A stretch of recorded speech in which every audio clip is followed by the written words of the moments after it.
spooning isn't just something you do with your lover, it's also something you do with your seedlings. And that's what we're gonna talk about in today's episode.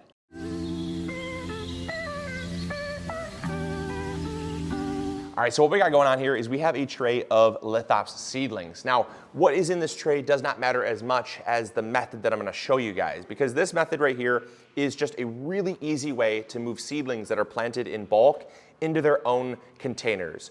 And so whether you have a tray, this could be a tray of tomato seedlings, this could be a tray of pepper seedlings.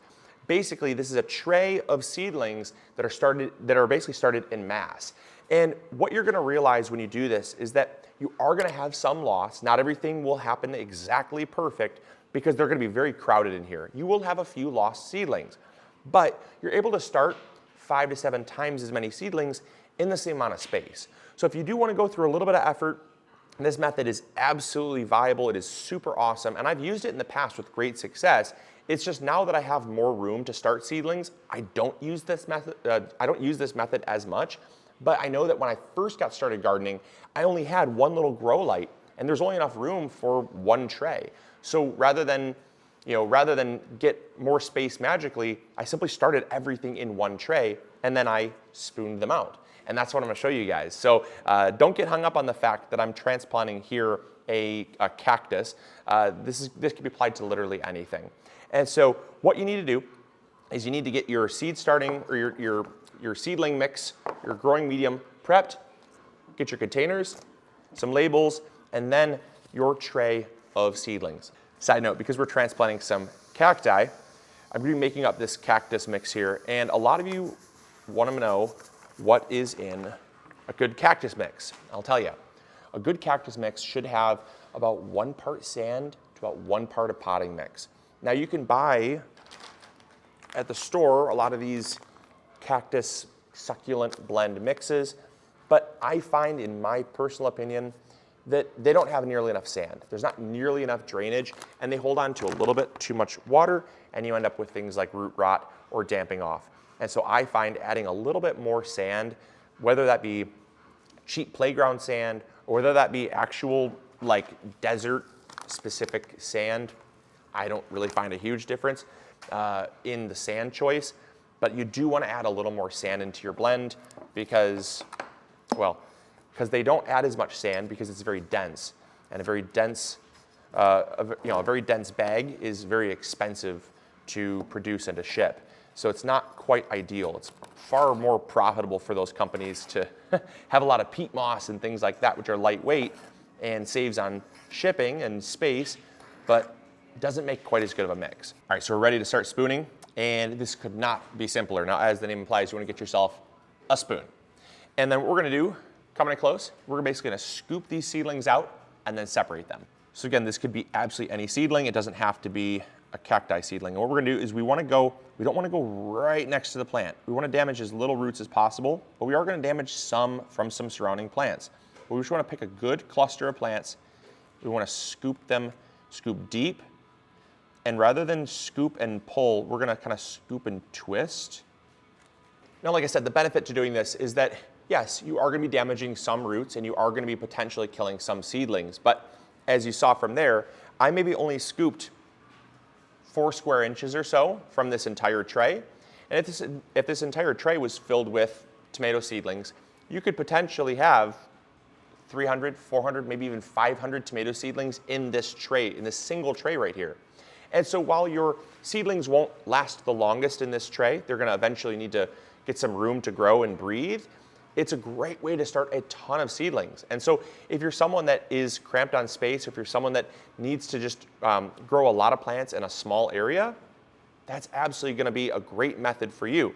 Now, what do you do once you've got your seedlings like this? Well, it's just divide and transplant. It's super simple. Once you get them out of the medium, you're basically gonna just take either your fingers or like a spoon and just separate the roots from the actual kind of root ball, because you scooped everything out, right? There's probably gonna be several plants' roots all intertwined.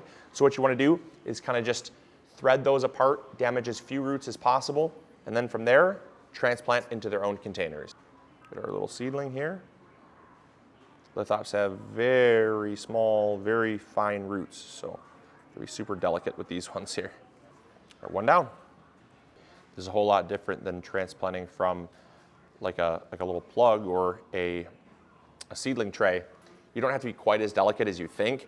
I always made a mistake of thinking that plants were like super weak and feeble and they were like ready to die at any second. You can damage quite a few roots and still be fine. It's not the best. Like, you definitely want to prevent damage if at all possible, but you don't have to treat them like they're like they're 1 second away from keeling over dead. Though it be small, I'll give you some tips to reduce that chance of failure. All right, so the first tip I've got for you is start something that's inexpensive or really easy to start that you're not gonna lose any sleep over if you happen to make a mistake. Don't start with tomatoes. Don't start with the most expensive, most prized thing for you for your garden. Start with something like, I don't know, a bunch of marigold seedlings in a tray, or start with maybe some onion seedlings, right? Stuff that the seed's pretty inexpensive and grows pretty readily, and you're not gonna lose any sleep over if you happen to make a mistake. If it were tomatoes, that'd be kind of a bit of a jump into the deep end, to use that analogy. And I think that you would be better off trying this method with something that's just less expensive. So that's the first thing. Second thing is start off by not doing all the seeds that you can fit into a tray all at once. What I mean by that is, again, if I could, in theory, fit 200, 300 tomato seedlings in this tray, start with like 25 or 30. Start with maybe no more than 100. Because if you do that, there's gonna be more space in between each plant, and it's gonna be way less daunting once they start growing. Yes, you're still gonna have to scoop them out. Yes, you're probably still gonna have fear and trepidation about ruining some seedlings and potentially killing some, but because there's gonna be way more distance in between the seedlings, you're not starting at 100% capacity right away. Again, you're crawling before you're walking, and you're walking before you're running. You're learning this method before you just, again, jump into the deep end. All right, and the third and final tip I've got for you that's gonna reduce failure, and it's probably one of the most important tips I can give you, and that is spoon them out early, don't wait. The longer you let them sit in this growing medium in a big bulk setting like this, the more the roots are gonna be intertwined and the trickier it's gonna be to get them kind of separated out. The earlier you do them, the better, but you can go a little too early as well. I typically say I prefer to spoon out my seedlings from a bulk method like this after about the first set of adult leaves. When they first sprout, they're gonna sprout what's called cotyledon leaves.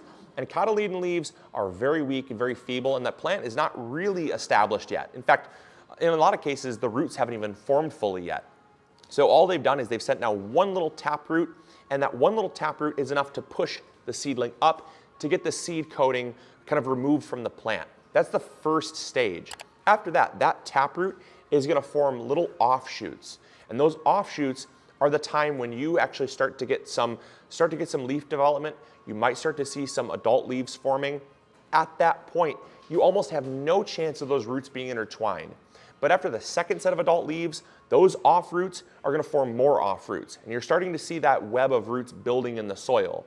And then the third set of adult leaves have even more, and that web starts to build, and then those roots get really intertwined, and that's where you're gonna have more root damage, and you're gonna have a really hard time deciphering which ones to keep, which ones to save, which ones to sacrifice, and it becomes fairly time consuming and overwhelming to do that. So definitely spoon them out early for that, for that reduced chance of failure. But even all of that considered, this method is very easy to do. I know it's overwhelming, but you can do it. I know you can. So that is spooning seedlings. I hope you guys enjoyed. I hope you all learned something new. If you all have tried this method, let me know. I know that it's a very common method, but it never ceases to amaze me. The content that we don't talk about, and then all of a sudden once we talk about it, people say, I've never heard about this before. So I know that some of you out there have never heard of this method, and I do hope it helps. So there's another gardening tool in your arsenal. I hope you guys enjoyed. If you did, make sure to hit that like button. Subscribe if you haven't already. And as always, this is Luke from the MIgardener channel, reminding you to grow bigger. Take care. Bye.